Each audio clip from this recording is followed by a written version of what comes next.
Hello everyone. Alright. Awesome. Sorry Ryan, there's a lot of slides to this, you'll see why. Go for it. My name's Rachel. I love plants and this is my garden. On the next slide as well, I currently have a lot of plants. That's not all of them. I'm very dedicated to my plants. This was me moving house and I put them all in the car and single-handedly moved them by myself. So I have 9 plants indoors at the moment, including 2 terrariums. I have 138 in pots and I have 112 being propagated. By propagated, I mean they're growing roots. Basically plants that don't have roots yet, they need to grow them. So there are 2 ways to propagate.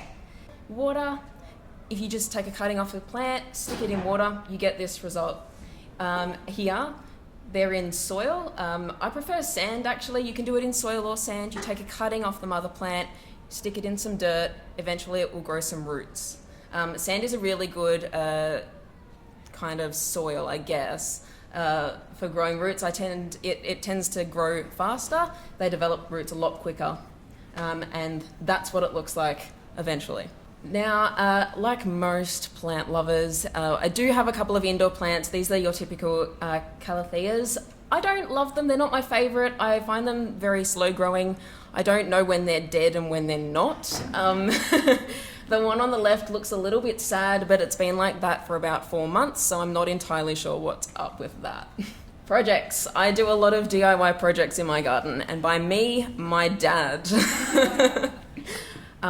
This is a gutter that I installed above my garden. I just felt it needed more greenery.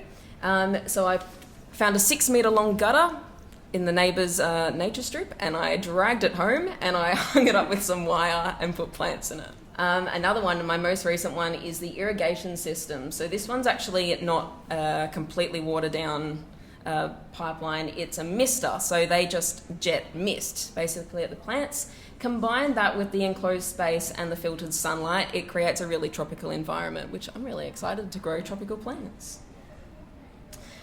My title of this presentation was Plants with a Purpose. So what is the purpose of plants for me? First of all, plants are a splash of joy in my life. So this was a photo taken in Spain. I was walking down a laneway in Barcelona and amongst all the chaos and people and grey and kind of drab buildings, there was this little shop, a little florist plant shop that was just a splash of life, I guess, in an otherwise very busy city. And not only is it a splash of colour, a splash of joy, it is a splash of colour. The next slides show a lot of photos of a lot of plants with a lot of different colours. So a lot of these were taken in New Zealand, on my trips in New Zealand, which are it's a gorgeous place to visit, especially in spring, which is when I took these photos. Now, my third reason is, aren't plants just amazing? I am constantly amazed with all the things that plants do. This is my bird of paradise. Oh, sorry, back one. There we go. This is my bird of paradise. I found her abandoned in a really old house, and I dragged her home. She's about as tall as me, so not the biggest of the plants, but she's still pretty big and pretty hard to drag down the street. And she's what we call root bound, so when they have nowhere else to grow, they completely outgrow their pot. So I pulled it out and I was just amazed by how many roots and how thick the roots were as well. This is my bulb station that I had this year. I had probably 250 bulbs that I'd saved. And I planted them all and thought, I'm going to take a before and after photo and see what happens. And within a month, that's what it looked like. And that was before most of them had flowered. So there's a couple of lilies and tulips yet to come out there. But it was pretty crazy just to see the difference in a month.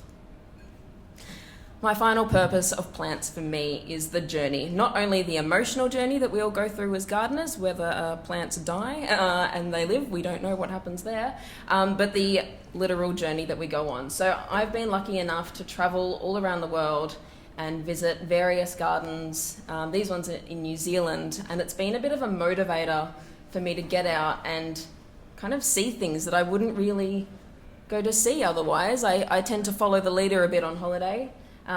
These ones here are from my hometown Bendigo on our our very famous annual tulip display, which we're very proud of. And this one is from the Royal Botanic Gardens in Edinburgh, so very different climate to Australia, so potential to grow some really, really beautiful plants. And yeah, tropical in Edinburgh. My advice to you today is go grab a plant, whether it's in soil already or you buy it, and join the plant movement. Get a plant, try your luck at it. None of us are experts. I started from scratch. Thank you.